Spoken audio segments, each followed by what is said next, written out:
Over the past few years, my wife and I have been working on boundaries with my parents.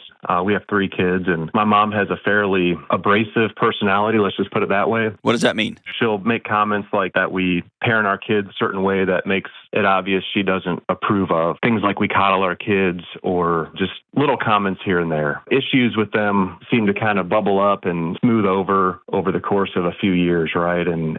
But recently, they kind of reached a boiling point with me as they left us out of the annual family vacation. So my wife and I have been pretty upset about it, and it's really difficult to be around them and just act like nothing happened. I was trying to pry a little bit, but I'm taking your word for it that, here's an example. Let's say your son is 4 years old and son's crying, and y'all go in there to hug him. And mom says, you just let him cry. And you say, well, we're going to go in there and hug him. Well, y'all just coddling that little kid. He's going to turn into a brat, right? There's that, which is annoying. I'm going to take your word that there's probably more than that you just don't want to talk about on air, which is fine. Tell me about what you did when you found out there was this family vacation that they purposely left you out of. Did you call your dad? Did you call your mom? I did not. I was really upset by it and sure, very angry, about that and at them. I would guess you're equally disappointed that you got left out for some reason, and also equally disappointed in yourself for how you responded. Is that fair? Absolutely. Okay. Yeah. So do you have a sibling you could call, or is your dad somebody that isn't going to fly off at you?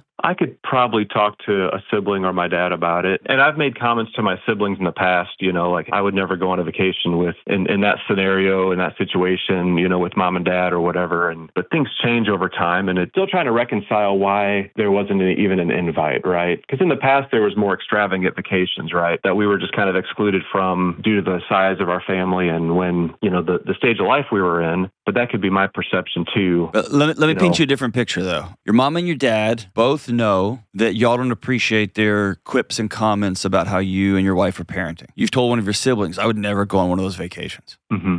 They've not invited you in the past. Well, they have invited us. Okay, in the past, even better. So they have invited you, and y'all said no, and they invited you again, and you said no. Is there a possibility that they thought the thing they could give y'all is what you've been asking for so long, which is to not be out and about with us? Because it sounds like you want to keep being asked, and you want to be the person in the one-up position to say no or yes. And maybe they gave you the gift that they think you've been asking for, which is just to be left off the list. And so if you think you hurt your mom and your dad, the integrous move is to sit down with your dad. And if your mom can't hear it, great. Sit down with your dad and say, Dad, I think I screwed up. You've invited us on 3 or 4 or 5 different family vacations, and I've told you no every time. And this year I was kind of gunning and ready to go. And y'all didn't invite me. And I realized y'all probably didn't invite me because I've made it clear I don't want to go. And I messed that up, man. And I'm sorry about that.